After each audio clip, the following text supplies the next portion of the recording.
에베소서 4장 17절로 32절까지 말씀 우리 함께 합독하도록 하겠습니다. 그러므로 내가 이것을 말하며 주 안에서 증언하노니 이제부터 너희는 이방인이 그 마음에 허망한 것으로 행함같이 행하지 말라. 그들의 총명이 어두워지고 그들 가운데 있는 무지함과 그들의 마음이 굳어짐으로 말미암아 하나님의 생명에서 떠나 있도다. 그들이 감각 없는 자가 되어 자신을 방탕에 방임하여 모든 더러운 것을 욕심으로 행하되 오직 너희는 그리스도를 그같이 배우지 아니하였느니라.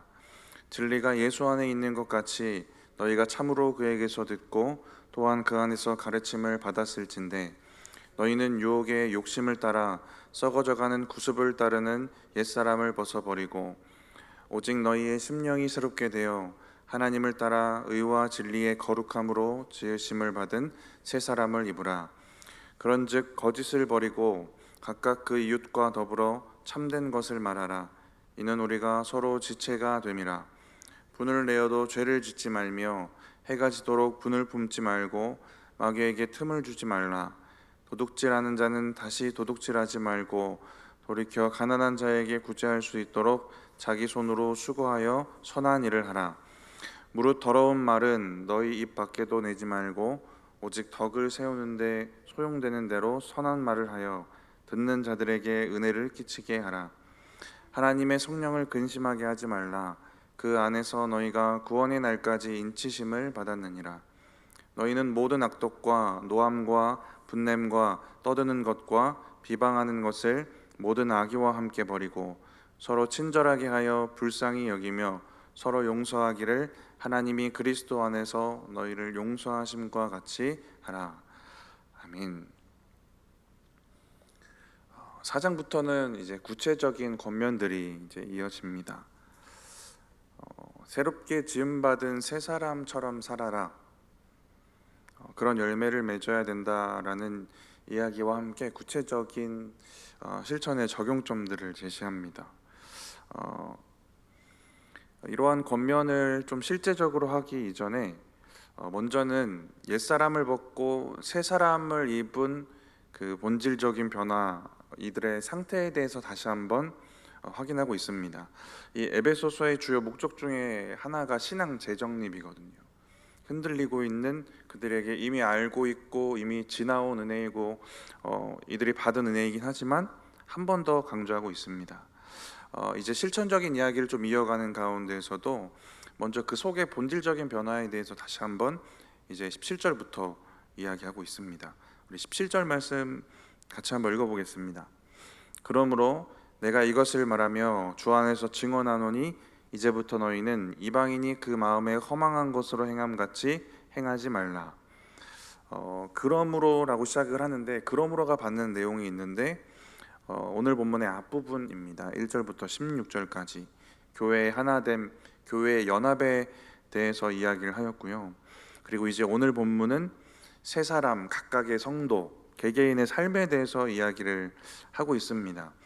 이것들이 좀 연관이 있기 때문에 함께 이야기가 되어지는 것인데 교회의 연합과 교회의 성장 또 교회가 자라나는 이 모든 영역에 있어서 결국 개개인의 영성이 이 부분과 관계가 있다라는 얘기를 하고 싶은 겁니다.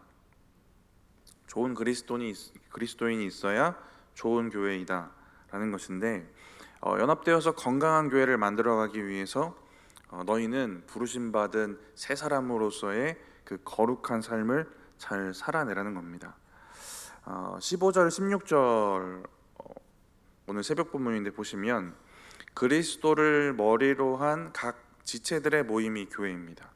예수님은 머리고 우리 한 사람 한 사람은 지체예요. 근데 우리가 그리스도를 머리로 한 지체가 되려면 먼저 해야 하는 것이 있을 텐데 우리가 거기 붙어 있으려면 해야 되는 것이 옛사람 청산하는 겁니다. 그래서 17절에는 옛사람처럼 행하지 말라는 얘기를 하고 있는 겁니다.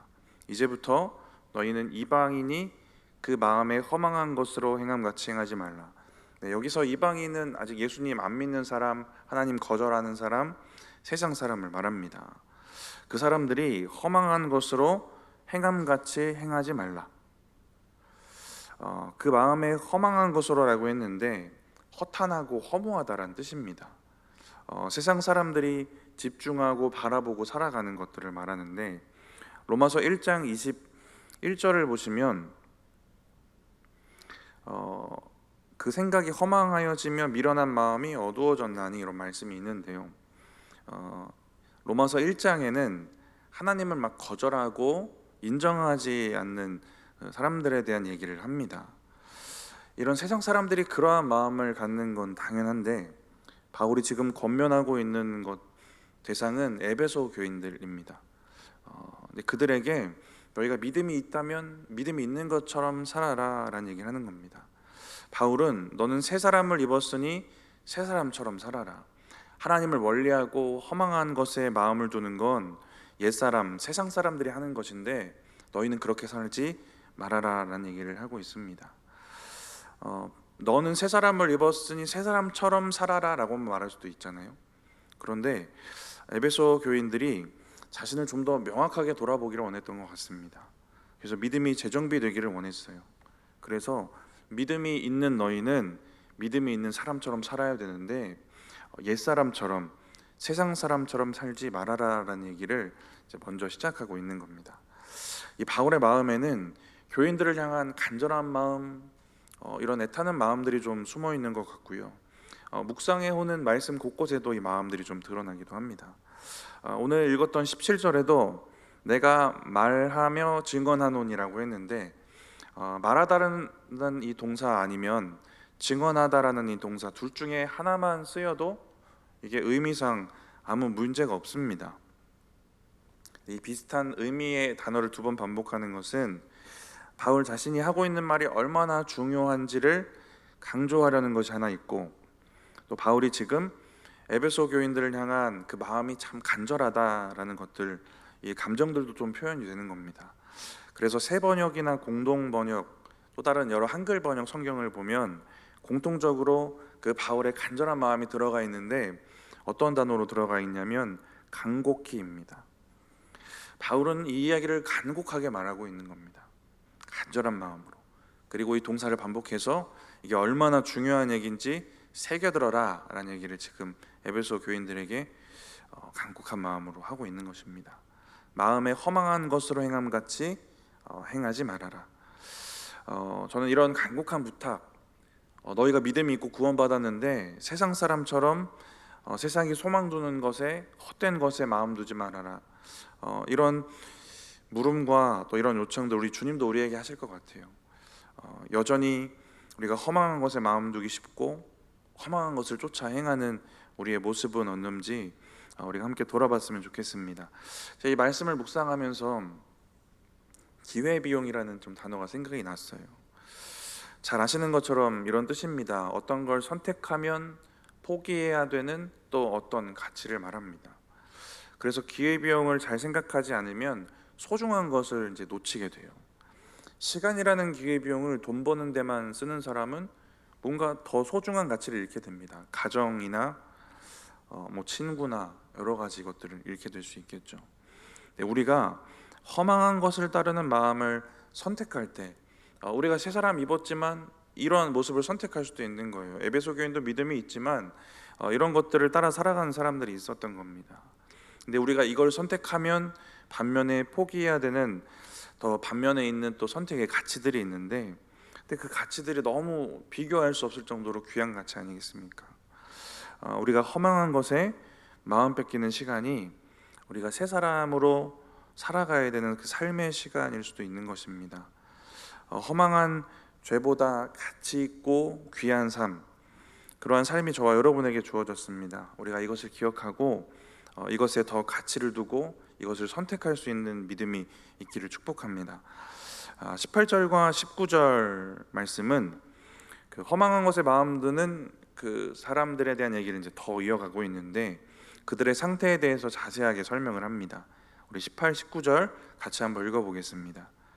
그들의 총명이 어두워지고 그들 가운데 있는 무지함과 그들의 마음이 굳어짐으로 말미암아 하나님의 생명에서 떠나 있도다. 그들의 감각이 없는 자가 되어 자신을 방탕에 방임하여 모든 더러운 것을 욕심으로 행하되 이들은 총명이 어두워진 사람, 이제 무지해져 가는 겁니다. 하나님에 대한 지식도 그렇고요. 그리고 그들의 마음이 굳어짐으로 말미암아라고 했는데, 마음이 굳어진 상태, 무감각한 사람들입니다. 그렇기 때문에 18절 뒷부분에 보시면 하나님의 생명에서 떠나 있는 자들이라고 합니다. 무감각하고 생명이 없는 것, 우리가 이게 뭔가 글자로 봐서 느낌이 안 올 수도 있는데, 그 반대의 은혜가 주어졌다는 걸 한번 상상을 해보고, 또 우리가 알고 있는 은혜이기 때문에 다시 한번 생각을 해본다면 너무 놀라운 은혜인 겁니다. 반대로 생각을 해보면 우리에게는 죄를 멀리할 수 있는 감각도 있고, 하나님을 바라볼 수 있는 그 감각도 있고, 믿음을 향해 살아갈 수 있는 감각도 있는 것입니다. 그렇게 우리는 생명 있는 삶을 또 살 수 있도록 하나님의 은혜를 주셨다라는 겁니다. 이 무감각에 대한 얘기가 두 번 나오거든요. 19절에도 나오는데 18절은 무감각이 의미하는 것은 영적인 상태입니다. 근데 19절은 감각 없는 자가 되어라고 했는데, 이것은 좀 직접적인 죄의 문제들, 삶의 문제들을 얘기를 합니다. 죄에 대해서 감각이 사라진 것, 죄책이 없고 둔해진 상태를 말합니다. 에베소서 앞부분 우리가 묵상해 오던 내용들을 떠올려 보시면 은혜로 얻은 구원에 대해서, 선물로 주신 그 은혜, 이 은혜에 대해서 설명을 합니다. 바울이 지금 이 이야기를 풀어갈 때 전제가 되고 있는 건 뭐냐면, 너희는 그런 구원의 은혜를 받은 자들이 아니냐, 너희에겐 이런 은혜가 있었다라는 것을 다시 한번 상기시키고 이제 삶의 문제를 이어가는 겁니다. 받은 은혜가 있는데 죄에 무감각하고, 받은 놀라운 은혜가 있는데 생명이 없는 세상 사람처럼 살지 말라는 겁니다. 에베소 교인까지 갈 것 없이 우리의 삶을 돌아보면 되는 것 아니겠습니까? 우리의 삶이 죄에 얼마나 민감하고 그 감각이 살아있는가, 내가 생명 있는 사람처럼 살고 있는가, 그럼 그 근거는 또 무엇일까? 이런 돌아봄이 있기를 원합니다. 죄에 민감하면 삶의 현장에 거룩의 증거들이 일어날 것이고요. 생명력이라는 말이 있잖아요. 생명이 있으면 뭔가 그 생명이 가진 힘들이 저와 여러분도 살렸지만 또 생명이 흘러가는 것 아니겠습니까? 이렇게 죄에 유감각하시고 또 생명이 있는 사람처럼 살아가시는 은혜가 있기를 바랍니다. 20절, 21절은 너희가 세상 사람들처럼 살도록, 하나님 모르는 사람처럼 살도록 그리스도를 배운 게 아니다라는 겁니다. 그러니까 너희가 배운 것을 헛되게 하지 말라는 그 의미도 들어가 있는 것이겠죠. 우리 20절, 21절 같이 한번 읽어보겠습니다. 오직 너희는 그리스도를 그같이 배우지 아니하였느니라. 진리가 예수 안에 있는 것 같이 너희가 참으로 그에게서 듣고 또한 그 안에서 가르침을 받았을진대. 너희가 배운 삶은 그렇게 살라고 배운 삶이 아니다. 너희가 배운 예수 그리스도는 앞서 얘기한 것처럼 세상 사람들처럼 살라고 한 그런 배움이 아니었다라는 얘기를 합니다. 그렇다면 어떻게 살도록 배웠는가? 이제 22절부터 이어지는 새 사람의 삶을 살도록 배웠다는 겁니다. 21절에 참으로 듣고 가르침을 받았다면 이제 새 사람의 삶을 살라는 겁니다. 너희는 그렇게 살 수 있는 가르침을 받았다라는 겁니다. 신앙의 재정립에 대해서 계속 얘기하면서 바울이 여기저기서 강조하고 있는 부분이 뭐냐면, 너희에게는 그렇게 할 수 있는 충분한 은혜가 있다라는 얘기를 다시 한번 상기시키는 겁니다. 너희가 받은 은혜가 충분하고 너희가 새롭게 되고 회개할 수 있고 다시 은혜 앞으로 나아갈 수 있는 충분한 은혜가 있다라는 겁니다. 이 예수 그리스도를 배우는 영역에 있어서도 너희는 이미 충분하게 배웠다는 겁니다. 너희가 이런 식으로 살라고 배우지 않았다라는 얘기를 하는 겁니다. 근데 우리 신앙의 삶이랑 비슷한 거예요. 우리도 넘쳐 흐르는 설교와 진짜 넘쳐 흐르는 예배와 여러 넘쳐 흐르는 찬양곡들과 그런 넘쳐 흐르는 은혜의 풍수 속에서 우리가 살아가는 겁니다. 충분한 거예요. 이미 살기에 충분한데 살고 있는지를 이제 돌아보는 겁니다. 살기에 충분하고 은혜 받기에 충분한데 우리가 재정립해야 되는 믿음은 없는가? 또 에베소서를 통해서 우리가 돌아볼 수 있는 겁니다. 새 사람을 살아라. 너희가 잘 가르침을 받았으면 예수에 대해서 배운 대로 새 사람을 살아라 라는 겁니다. 22절부터 그 이야기를 시작하는데요. 우리 22절 같이 한번 읽어보겠습니다. 너희는 유혹의 욕심을 따라 썩어져가는 구습을 따르는 옛사람을 벗어버리고. 오늘 이 단락을 시작할 때도 버릴 것, 너희가 그렇게 살지 말아야 된다라는 얘기를 먼저 시작했는데 22절 이제 세 사람에 대해서 정말 본격적으로 얘기하는 이 구절에서도 먼저 버려야 될 것, 옛사람에 대한 얘기를 합니다. 옛사람은 유혹의 욕심을 따라 썩어져가는 구습을 따르는 사람입니다. 그런데 이전에 그런 삶을 완전히 거절하고 거부하라는 얘기를 하는 겁니다. 그리고 23절, 24절에 새 사람을 입으라라고 하는데 우리 23, 24절 같이 한번 읽어보겠습니다. 오직 너희의 심령이 새롭게 되어 하나님을 따라 의와 진리의 거룩함으로 지으심을 받은 새 사람을 입으라. 새 사람을 이렇게 표현합니다. 하나님을 따라 지으심을 받은입니다. 다른 번역들을 보시면 좀 더 명확한 의미로 해석이 되어 있는데 하나님의 형상을 따라 지으심을 받은이라고 해석이 되어 있습니다. 그러니까 우리가 새 사람을 입는다는 것은 무엇이냐면 하나님의 형상을 회복해 가는 것입니다. 하나님의 형상이 회복되는 건 무슨 결과냐면 구원의 결과예요. 잘 아시는 것처럼 새 사람 입는 것은 구원받은 사람이 너무나도 당연하게 회복해야 되는 하나님의 형상을 말합니다. 옛사람을 버려라, 새 사람을 버려라. 로마서 6장에 보면 바울은 이 부분에 있어서도 너에게 이미 충분한 은혜가 있다. 로마서 6장에도 이런 얘기를 하는데요. 로마서 6장 4절을 보시면 우리를 살리신 은혜가 있으니 새롭게 얻은 생명 가운데 행해야 된다라는 이런 논리적인 동기부여를 먼저 하고요. 그리고 6장 14절에 보시면 그럴 만한 충분한 근거, 충분한 은혜가 너희에게 있다라는 얘기를 하는데 죄가 너희를 주장하지 못하리니 은혜 아래 너희가 있기 때문에 너희는 가능하다. 이렇게 새 사람을 입고 새 생명 가운데 행할 수 있는 삶이 주어질 수 있다라는 얘기를 하고 있습니다. 옛사람을 버리고 새 사람을 사는 충분한 은혜가 너희에게 있다. 계속해서 강조하고 있는 겁니다.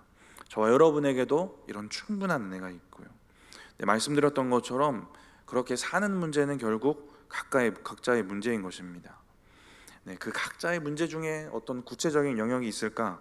이제 25절부터는 그 문제의 구체적인 부분을 이야기를 합니다. 새 사람의 형상이 성도의 삶의 모습 속에서 어떻게 구체적으로 드러나야 하는지를 말하고 있습니다. 특별히 사람과 사람 사이의 관계에 대한 영역을 좀 생각해야 되고요. 그리고 교회 공동체, 이런 공동체적인 영역에서 이 말씀들의 적용점을 또 생각해 보아야 합니다. 25절 말씀 같이 한번 읽어보겠습니다. 그런즉 거짓을 버리고 각각 그 이웃과 더불어 참된 것을 말하라. 이는 우리가 서로 지체가 됨이니라. 24절에 아까 우리가 읽었던 말씀을 보시면 새 사람은 의와 진리의 거룩함으로 지으심 받은 사람입니다. 하나님의 형상을 닮아가는 사람이에요. 그러니까 거짓을 버리고 참된 것을 말해야 된다.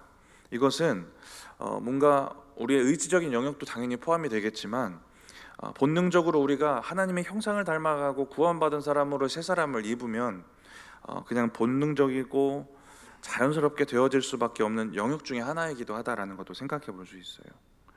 그러니까 말의 영역이, 말에 대한 부분이 이야기되어지고 있는데 이 말의 영역도 말 자체가 아니라 그 사람의 존재, 그 사람의 영적 상태, 그 사람의 본질, 그 사람의 마음과 정신을 대변하는 겁니다.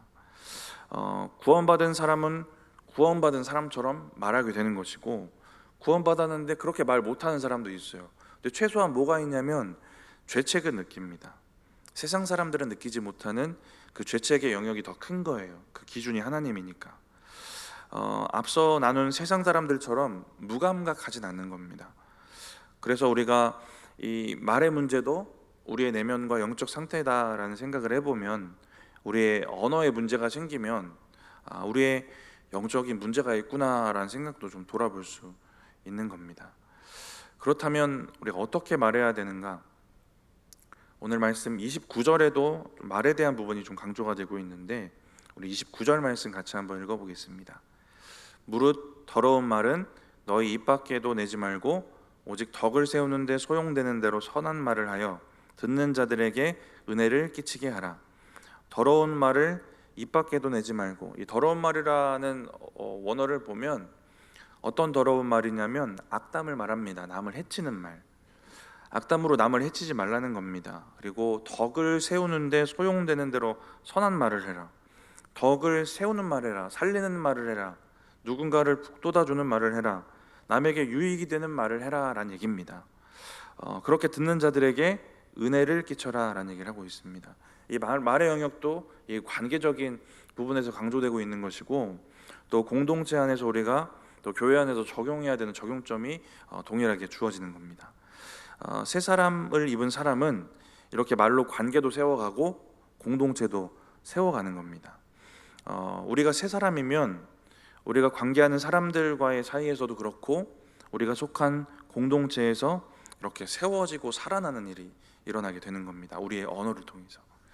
이러한 삶을 살아내기 우리가 가져야 되는 믿음의 태도가 여럿 있겠지만, 오늘 25절에 지체가 됨이니라 이 부분이 있는데, 이 부분을 원어의 의미 좀 살려서 의역을 좀 해보면 이렇습니다. 우리가 한 몸인데 다른 지체에게 거짓을 말하는 것은 우리 자신에게 상처를 입히는 것과 같다라는 의미가 있습니다. 이런 믿음이 있어야 돼요. 내가 상처 주는 저 사람, 그 아픔이 내 아픔이다. 우리가 예수 안에서 예수님을 머리로 한 우리가 한 지체로서 우리 자신의 일부를 상처 주는 것이다. 이런 믿음이 필요한 겁니다. 이러한 믿음이 교회 공동체 안에서 우리가 언어도 그렇고 여러 가지 영역을 통해서 누군가를 세워가는 역할을 감당하게 하는 것입니다. 이러한 믿음이 우리 가운데 있어야 할 것이고요. 26절, 27절을 다시 올라와서 보시면 여기서는 화내는 부분에 대해서 얘기를 합니다. 26, 27절 같이 한번 읽어보겠습니다.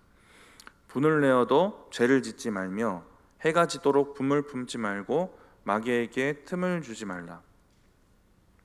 우리 27절 말씀 상당히 익숙하고 잘 아시는데 26절과 같이 이어지는 말씀이에요. 따로도 많이 보시고 따로도 많이 알고 있는데 거의 한 문장입니다. 이 분내고 화내는 영역이 무슨 일을 하는 거냐면 마귀에게 틈을 주는 일을 한다라는 얘기도 하고 있는 겁니다. 먼저 26절에 분을 내어도 죄를 짓지 말라. 근데 이 부분을 통해서 우리가 한 가지 알 수 있는 건 뭐냐면, 우리가 새 사람을 입어도 분이 일어나고 분을 낼 수 있다는 겁니다. 네, 너무 잘 알고 있잖아요. 저희가 받은 구원, 이 구원에 대한 믿음도 확실한데 순간순간 화도 나고 분도 나고 하는 것도 그냥 우리 삶에서 일어나는 일입니다. 화가 나는 겁니다. 우리도. 저도 운전을 하다 보면 막 화가 나는 일들이 막 있어요.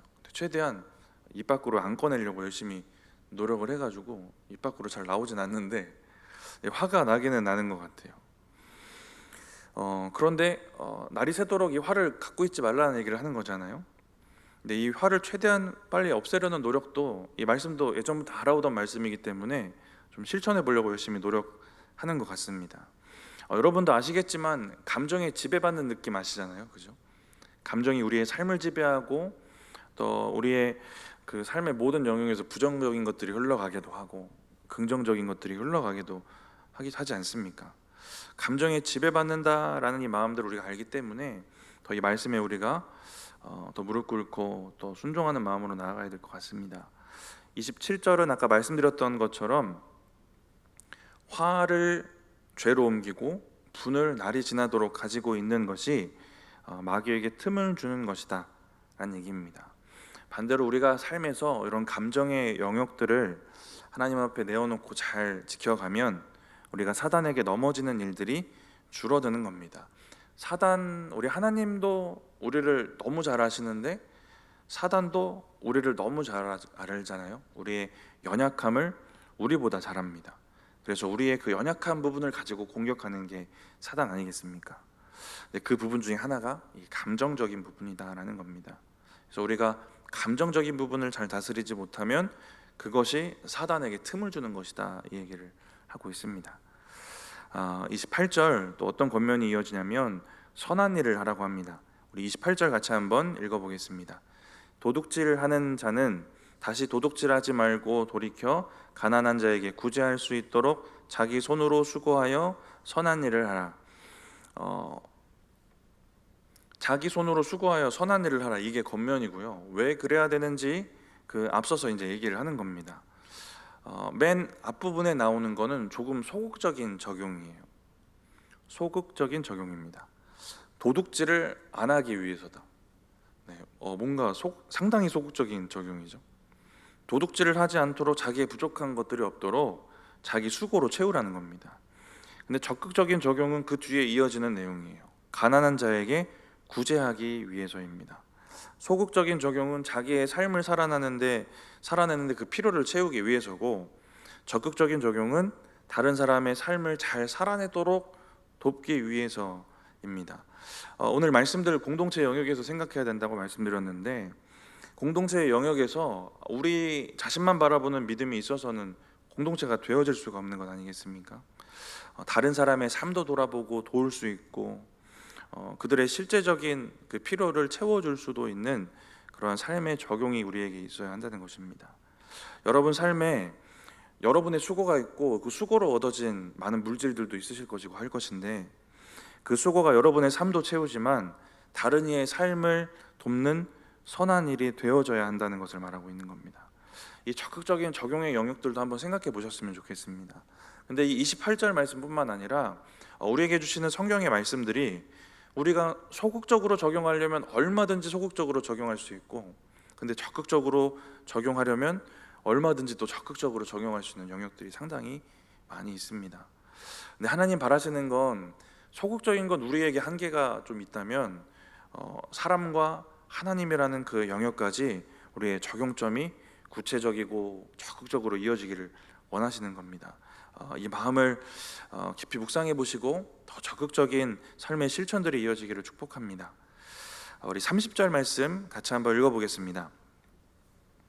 하나님의 성령을 근심하게 하지 말라. 그 안에서 너희가 구원의 날까지 인치심을 받았느니라. 성령을 근심하게 하지 말라. 성령은 왜 근심하실까? 저는 목사로서의 이 부르심이 되게 귀하고요, 사역도 귀합니다. 그러면 제가 어떤 상황이 있어서 이 직분을 내려놔야 되고 이 목사라는 사역을 못하게 되면 괴로울 것 같거든요. 그냥 그런 생각이 들었고, 그런 생각들이 좀 묵상과 이어졌는데, 성령을 근심하는 여러 가지 원인이 있을 텐데, 성령의 일을 하지 못하도록 하면 성령이 근심하실 것 같다는 생각이 좀 들었어요.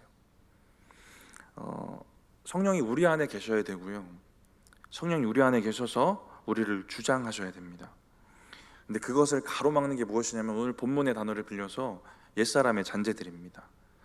그게 성령을 근심하게 하실 수도 있겠구나, 성령이 성령의 역할을 못하시도록 할 수도 있겠구나라는 생각이 들었습니다. 예수님 이 땅에 오셨을 때 40일 금식하러 가셨는데 어떻게 가셨냐면 성령에 이끌려 가셨습니다. 누가복음 10장에 보시면 예수님이 공생의 사역 가운데 수없이 많은 일들, 어렵고 지치는 일들도 겪으셨는데, 누가복음 10장에 보시면 예수께서 성령으로 기뻐하시며, 이거를 공생의 사역 가운데 하셨던 얘기입니다. 성령으로 인해 기뻐도 하셨어요. 갈라디아서 5장 25절에 보시면 우리가 성령으로 살면 또한 성령으로 행할지니라고 했습니다. 성령이 우리 안에 계시면 성령으로 행하는 삶이 있게 되는 겁니다. 성령이 우리 안에 계셔서 우리의 삶을 주장하시고 주도해 가시기를 원하시는 분, 그래서 성령으로 행하는 삶이 되어지기를 원하시는 분입니다. 예수님의 삶도 주도해 가신 겁니다. 광야로 내모시기도 하시고 공생애를 지나게도 하시고, 근데 그 가운데 그냥 두신 것이 아니라 기뻐하시게도 하시고, 또 우리를 위하여 간구도 하시는 겁니다. 로마서 8장 26절에 성령도 우리의 연약함을 도우시나니 우리는 마땅히 기도할 바를 알지 못하나 오직 성령이 말할 수 없는 탄식으로 우리를 위하여 친히 간구하시느니라 라고 했습니다. 이처럼 성령이 우리의 삶을 주도해 가시도록 성령을 우리의 주인으로 삼고 성령님께 우리를 내어드려야 되는 겁니다. 저는 이것이 성령을 근심하지 않게 하는 이 방법 중에 하나구나라는 생각이 듭니다. 또 이것이 새 사람의 삶을 살아내는 방법이 또한 되는 겁니다. 이렇게 성령에 이끌려서 성령님께 주도권을 내어드리고 살아가시는 그런 은혜가 있기를 바랍니다. 우리 마지막 31절, 32절 같이 한번 읽어보겠습니다. 너희는 모든 악독과 노함과 분냄과 떠드는 것과 비방하는 것을 모든 악의와 함께 버리고 서로 친절하게 하여 불쌍히 여기며 서로 용서하기를 하나님이 그리스도 안에서 너희를 용서하심과 같이 하라. 모든 악독, 모든 악의를 버리고 친절과 긍휼로 서로를 대하라고 얘기합니다. 그리고 그 방법을 제시하는데 서로 용서하는 겁니다. 그런데 어떤 용서냐면 하나님이 그리스도 안에서 우리를 용서하신 용서처럼 말하는 겁니다. 세상의 용서랑 이 용서를 우리가 구분하고 묵상해야 되는데 세상이 말하는 용서는 상당히 자기중심적입니다. 그래서 용서를 누가 구해야만 용서해 주기도 하고 용서를 하면서도 용서에 대한 뭔가 반응이나 대가를 바라기도 합니다. 하나님의 용서는 대가를 바라지 않고 우리는 그 대가를 지불할 수조차도 없고요. 우리 중심적인 용서를 베푸셨기 때문에 우리가 죄인 되었을 때에 선악과를 또 따먹자마자 예수님의 십자가를 준비하셨고 이렇게 우리 중심적인 용서를 베푸셨기 때문에 우리가 지금 구원받고 살아있는 겁니다. 이와 같은 용서가 서로에게 있어야 된다. 되게 높은 위치와 가치에 있는 용서인데 그런 용서가 이 공동체에 있어야 된다는 겁니다. 근데 정말 이러한 용서로 우리가 하나 그런 예를 찾아보면 잘 알고 계시는 손양원 목사님 같은 용서잖아요. 그런데 그런 용서가 우리의 공동체 서로에게 있으면 진짜 절대로 무너지지 않는 견고한 공동체가 될 것 같지 않으십니까? 이러한 용서가 우리 가운데 있으면 공동체가 더 아름답고 세워지고 에베소서에 강조하는 것처럼 더 연합하고 하나 되고 함께가 되어지는 그런 교회가 되어지는 겁니다. 그런 은혜를 바라보시고 그러한 목표점을 더 높게 세우시고 바라보셨으면 좋겠습니다. 말씀을 마치면서요. 그래서 결국은 새 사람의 삶이 지금 나의 삶인지를 돌아보셨으면 좋겠습니다. 지금 새 사람의 삶을 살고 계시는지, 지금 여러분의 삶이 새 사람의 삶이 되어서 우리가 성도로서 삶에서도 열매 맺고 또 교회와 사람을 더 세워가고 살려가는 저와 여러분들 되시기 바랍니다.